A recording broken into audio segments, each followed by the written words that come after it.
Hello, and welcome to the Canadian Mom A Chat. I'm your host, editor, and founder of CanadianMomA.com, Faria Naqvi-Mohamed.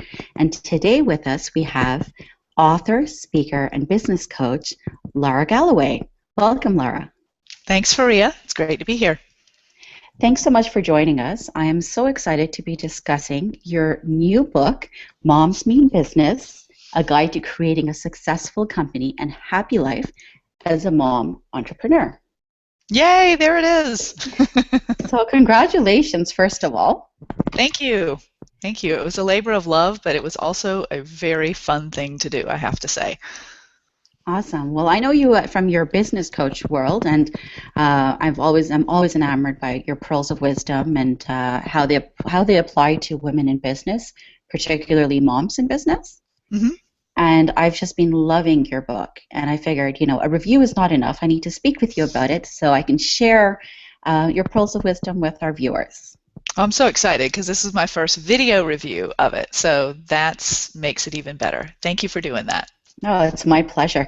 I'm going to start by reading one of the passages from your book in the first chapter that I think really speaks to me, and it really articulates why, if you're a mom in business or you're a woman entrepreneur, you really need to go out there and pick up this book.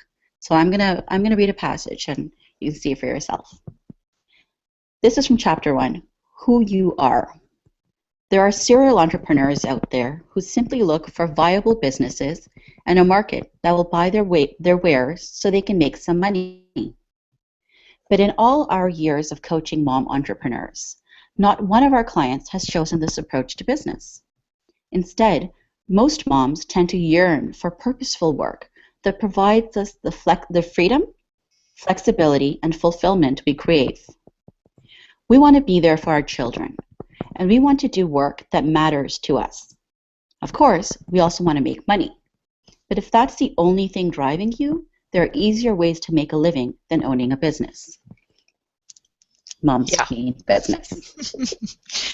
Yeah, that's interesting that you chose that quote. I'm curious why that one spoke to you so much. What about it made it resonate for you?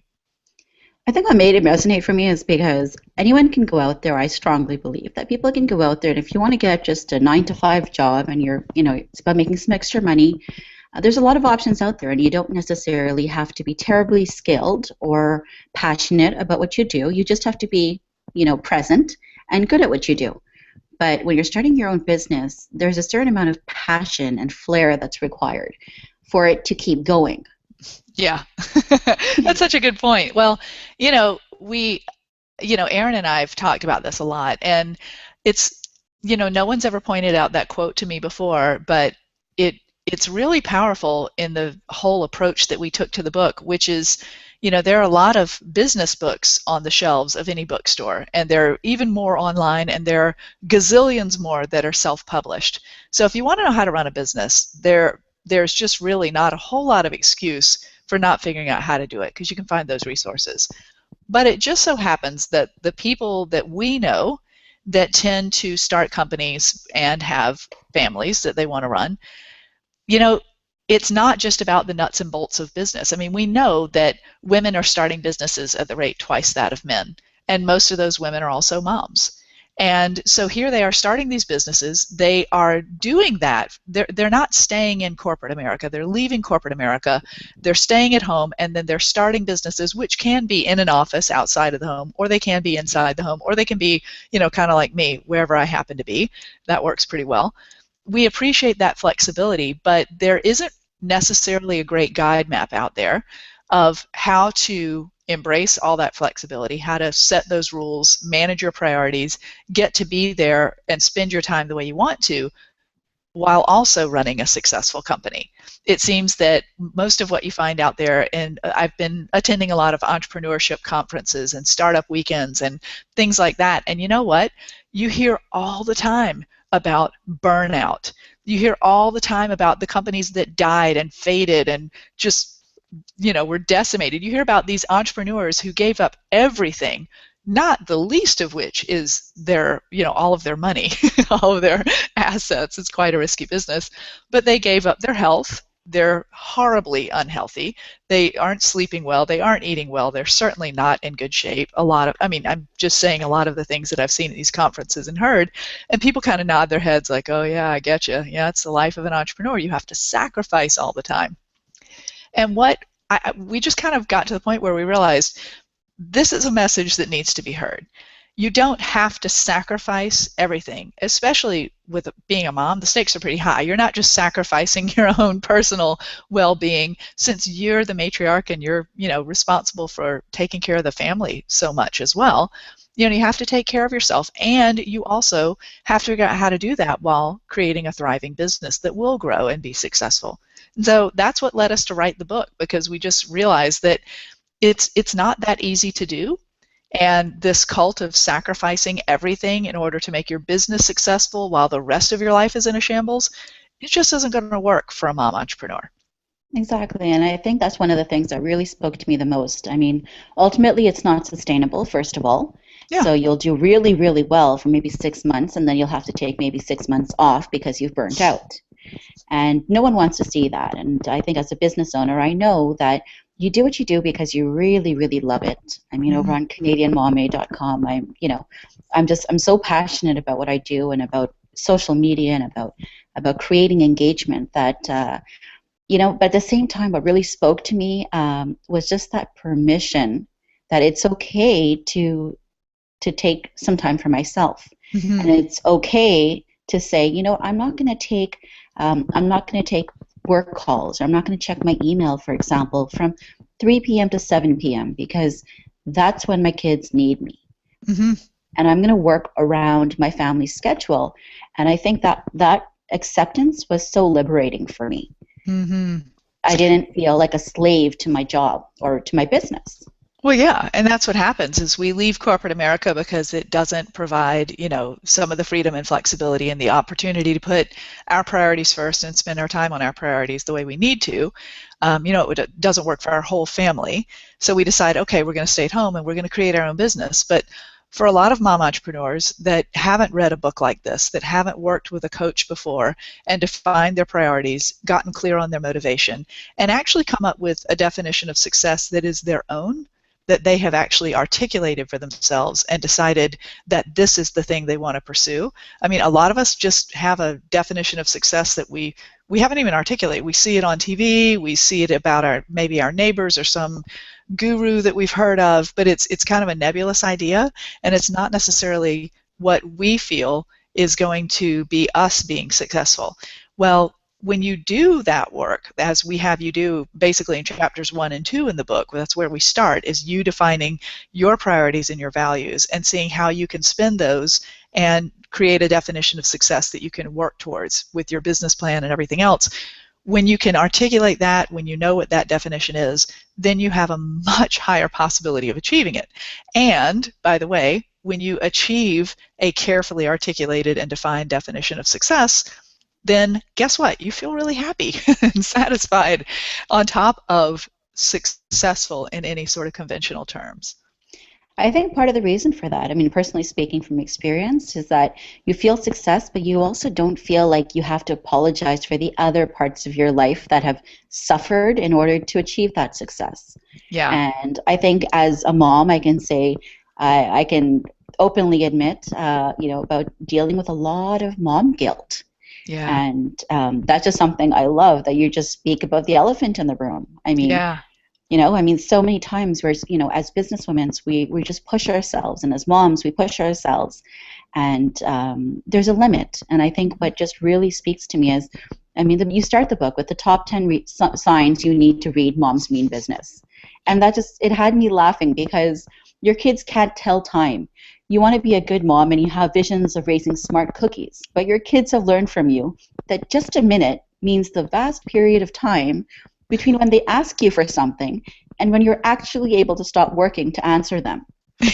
Yeah, that was meant to be a bit tongue-in-cheek, but it's also true. And I wrote that because that was me.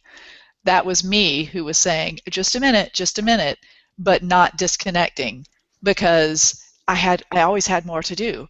And whenever the kids turned their back, then I would get back on the computer. I would get back on the phone, and I always had work in my head, and that wasn't great for my family at all, and that wasn't, I didn't feel good about it because I never felt like the work could be done. And the fact is the work isn't done. It isn't always done. A lot of us have a hard time with managing a lot of to-dos that we have in life, but one of the best things that you can have as a mom entrepreneur, and we talk about this a lot in the book, along with the permission slips that you've mentioned, like, having permission to let go of this or say no to that. We talk a lot about boundaries.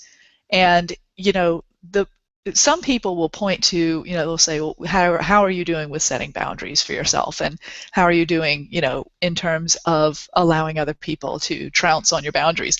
And some people immediately go like, oh, I could get so much done if it weren't for this person, and then this and that and this, and they point all over the place.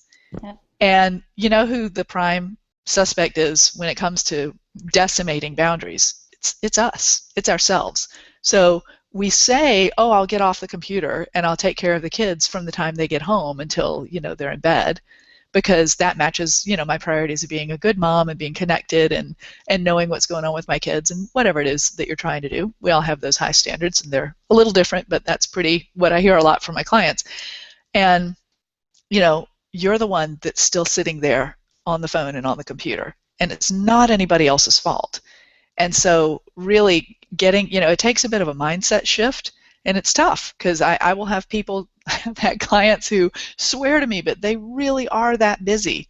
And I'm like, it has nothing to do with how much you have to do. It's what choices you're making about how you spend your time. Laura, that resonates with me on so many different levels. I mean, I can remember a time about a year ago when I was first started working with you, and I thought my son came to me one day, and it was after school, and he wanted to show me something that was so cool, and he needed me to look, and I said, honey, just give me 5 minutes. Mm-hmm. And he couldn't tell time, so I kind of glanced at the clock, and I said, okay, it's 4 o'clock, give me 5 minutes. And so he went off, and he was really excited to tell me something, and then he went off and he started to play, and then he was playing with his train set, and then he went to play with another toy, and then he came back over to me and he said, Mommy, has it been 5 minutes yet? Mm-hmm. And I look up the clock, and it had been 40 minutes. Mm-hmm. And I felt terrible because he was so excited. And he said, I know you're working right now, Mommy, but I really want to tell you something so cool. Yeah. And it turns out that it was that he could get Hulk to hang on to his airplane while he flew the airplane up in the air. But, I mean, when you're... How could you not need to know that right then? I mean, when you're 5 years old and you're being as patient as you possibly can be, that's really important. And, that really just told me something. I said, my kids are my priority. My family is the number one thing for me. And that's what I've identified as being my priorities and part of my overall success. Yeah. And when I see that I've done that to my son, who I made him wait 40 minutes for something that he's bursting to tell me, it tells me that I have to check my priorities, because clearly I need to do something different. Mm-hmm. Well, it's great that there's an activity that we do in the book, and it's just a really simple preschool level type activity where you list all of your activities and you list your priorities. And let's say you have 3 or 4 priorities, and we say, okay, can you draw a line, from how the activities that you've listed over in this column match up to those priorities that you said are really important? So we can kind of see, and, for some clients, there's quite a match. They have 12 things, they have 3 priorities, and most things kind of connect over to the priorities. But I've had many clients, when they do this exercise, that have a whole ton of activities that don't have a home. Like, we can't get them to match up to those priorities. And so that's just one of those really easy gut checks that we do in the book. And, we tried to make the book a bit of a do-it-yourself coaching book, because it's the exact coach approach that we take with our clients. And it's when we do exercises like that, that's when you get that self-awareness that, so really, I'm spending all my time, I'm really busy, and I'm doing all these things, and I'm doing them as fast as I can. But, they don't match up to my priorities. And at that moment, when you have that kind of awareness on your own, like, I could point it out to you all day long, that's fine. But until you see it, there's no opportunity for you to change. And that's why we do exercises like this, because, again, for you to be successful long term, and you said one of the words I love the most, sustainable, for you to have a sustainable mom entrepreneur business, you've got to be clear, and you're going to feel better. Life is going to feel like it's working out, and you're going to feel productive if you can make all those different things that you spend your time on, those choices you make about how you spend your time, if you can make those connect to your priorities, the more so, the better. If you have a whole bunch of things over here, a gobbledygook mess, and it doesn't add up to those top 3 that you said are really important to you, chances are you're suffering, and it doesn't feel good, and you don't feel successful and happy. That's exactly it. I mean, once again, you hit the nail on the head. One of the things that I started to do, and it's one of the things that you outline in the book, is just part of setting boundaries is email, right? We're kind of consumed by email. We feel tethered to it. We feel like, some of us feel if we don't answer an email in like 10 minutes, it's the equivalent of responding 2 days later. Like you're just, you've got to have that instant response on social media, on email. And one of the things that I found so liberating was the giving myself permission to not respond to messages and emails on the weekend. Mm-hmm. And it sounds really simple, but I was watching a movie with my kids a few weeks back, and my phone was in another room, which is one of my tricks. Yeah, smart. If I can't see it, I won't feel a magnetic pull. Yes. And so I had my phone in another room, and the kids heard a notification go off. So instantly they looked at each other with these panicked eyes, and they ran, and they grabbed the phone, and they came like barreling into the room and said, "Mommy, you've got a message." And, they were so excited because they just, felt that I needed to know that. And, I mean, it's no mystery where they get that from, right? Because learned response. Yep. Exactly. So I told them, I said, guys, thank you, but I'm not going to check that right now. And they said, but Mommy, it's a message, and it's really important. And of course, they didn't know what it was, but they just knew a ding was clearly very important. Yeah. And I told them, I said, no, guys, this is my time with you right now, and anything that's there can wait. And I think that itself, it speaks volumes to the children, because ultimately, we do this for our families, we do this for ourselves, but for our children, and to pass something on to our children, and for a better life, for a better, for a multitude of reasons. But when kids see you taking care of yourself and prioritizing them, I think that it's brilliant. It just it validates them and tells them, hang on, I know that this is really important to my mom, but we're really important to my mom. We're important to Mom, and right now she's prioritizing us.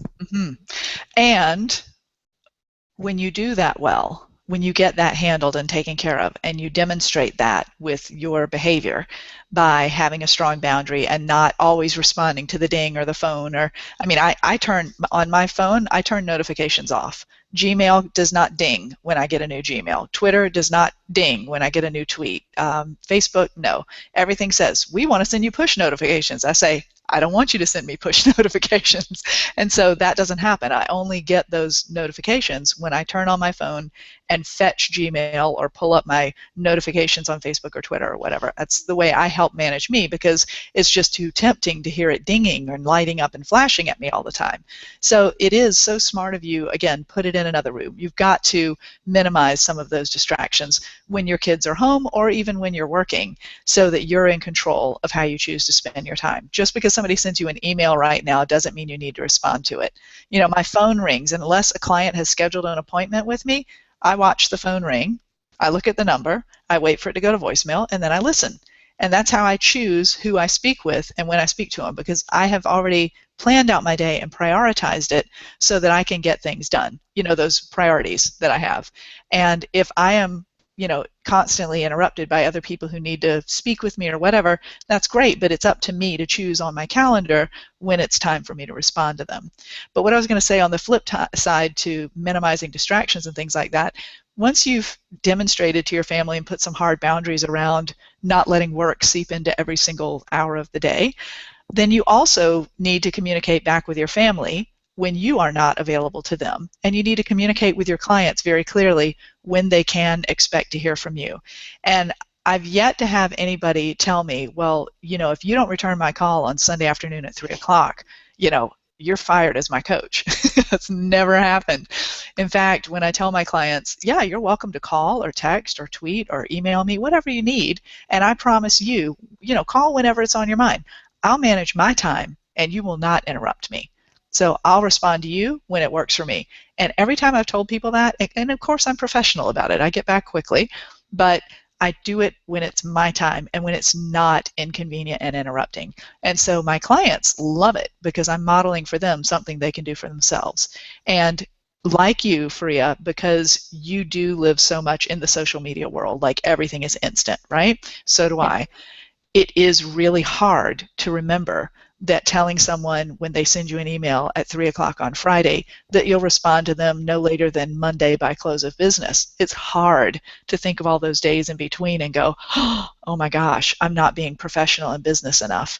But that's the way the rest of the world runs. And, we have to set those expectations with our clients. I ask all my clients to determine their office hours and make sure that you communicate that with your clients. Your clients need to know. I mean, in the summers, I work Tuesday, Wednesday, and Thursday from 9 to 1. That's it. And I have to manage a little bit with email and stuff in the evening in my off time in what I don't consider work hours. But, my clients know that they can always reach me during those times, and I'm really quick to respond. And outside of that, it's going to be a little bit slower, but I'll still get back to them. But if you communicate those expectations and you manage that well, then it works. And, with the kids, when I've had, very seldom do I actually say, kids, I've got a big work project and you guys are going to have to go play on a Saturday and mommy's going to work. Very seldom do I have to do that.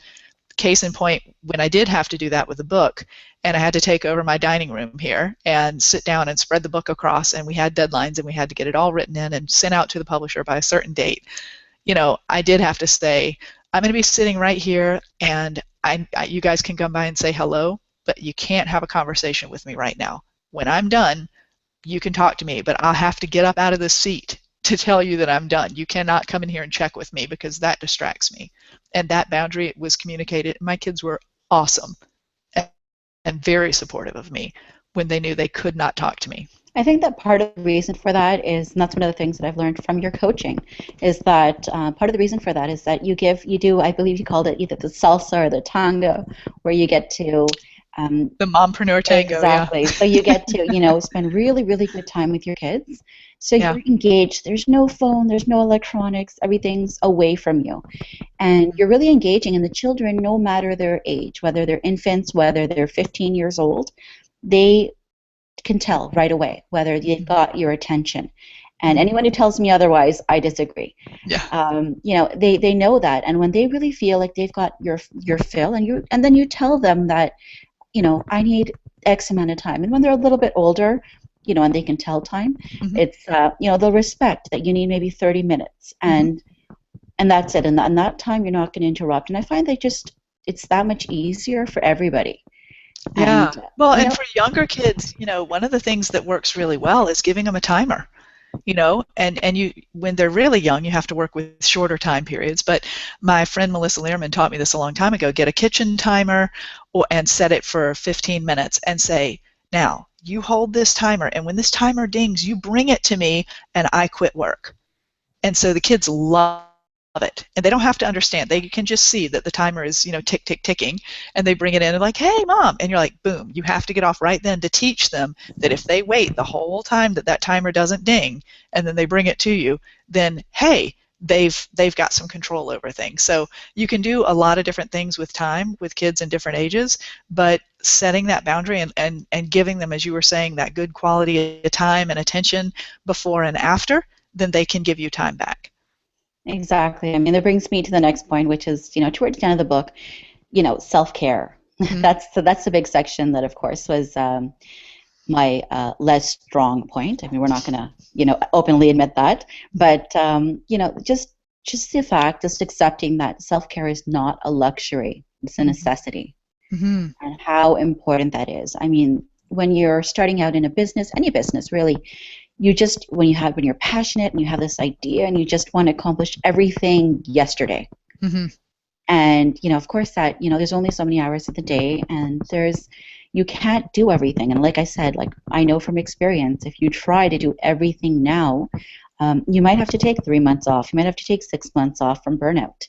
Mm-hmm. And no one wants to be there. But just the importance of planning out and scheduling your self-care ensures that you'll have time for it even on the busiest of days. Yeah. And that is so, it relates back to an article I recently read, which is that, the whole, the love affair with being busy, Mm-hmm. right? With our generation, it's just everyone's always busy. And if you really have people break down their day, I mean, there are some people who are genuinely busy, maybe, for 12 hours straight. But I mean, a lot of the time it's just our fascination with thinking and telling ourselves that we're just busy. We're too busy to take care of ourselves. We're too busy to, to take care of our families and to do X, Y, and Z. And just bringing it back to self-care and just making that time something each day or on a regular basis to take care of ourselves, and how that will really help us excel with our businesses. Well, you're exactly right. And, the fact is, just as we say with the definition of success and with everything that we define, you have to define it for yourself. You have to figure out what you need and do that for yourself. And it's different for everybody. It's not going to look the same as your friend or your sister or your mom or your colleague or your employee or whatever. It's going to look different for everybody. One of my favorite quotes in the book, we have so many great contributors, and one of them is our beloved Julie Cole of Mabel's Labels. And we asked her because we thought, okay, here's a mama of 6. She has one child who has autism, and her husband works very far away most of the week, and she's on her own and running this, huge business. And so we're like, okay, let's hear what Julie Cole has to say about being, about self-care. And her quote was awesome. She's like, guys, I'm not going to lie.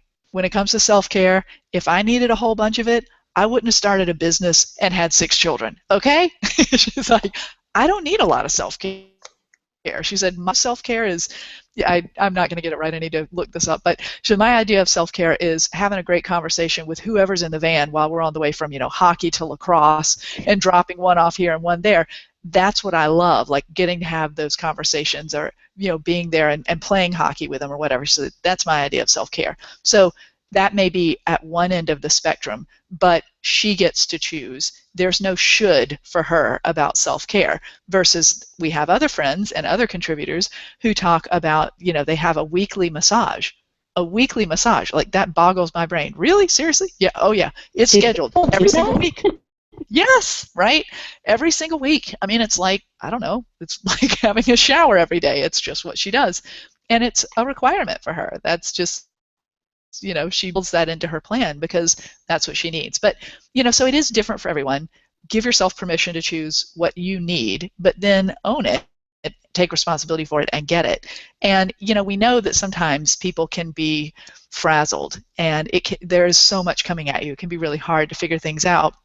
So we put a hit list in the book where we actually asked on social media, we put it out on Twitter and Facebook into our communities, and we asked women, if you had 5 minutes for self-care, what would you do? Give us an activity. So we got a bunch. And then we said, if you had half an hour, if you had a day, if you had a weekend, what would you do? So we created a hit list that really kind of takes away the whole excuse of, I don't really have time, because people gave us great ideas, no matter what amount of space you had to fill, that you could do to rejuvenate yourself a little bit so that you don't get burned out.